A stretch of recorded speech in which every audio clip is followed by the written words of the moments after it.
তো এখন নোংরাগুলো তোমাদের দাদা ভাই ফেলতে গেল। আর এত রোদ, আমি আর থাকতে পারলাম না, আমি মুখে টুকে বেঁধে নিয়ে চলে এসেছি, প্রচন্ড রোদ। এবার এগুলো নিচে করব, সবগুলো নিচে করা যাবে, কিন্তু এই জিনিসটাকে না নিচে নামানো খুব অসুবিধা। আর এখানে আমি অ্যালোভেরা লাগিয়েছি খাওয়ার জন্য, কারণ সকালে ঘুম থেকে ওঠার পর আমি এই অ্যালোভেরা গুলো খাই, যার জন্য এই গাছ এইটাতে শুধুমাত্র অ্যালোভেরা লাগানো হবে। আর এখানে তুলসী গাছগুলো হয়েছে, সেজন্য আর নষ্ট করি না, হয়েছে যখন থাক।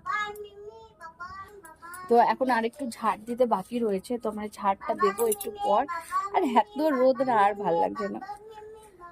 তো চলো তোমাদের দাদা ভাই আসুক দেখি।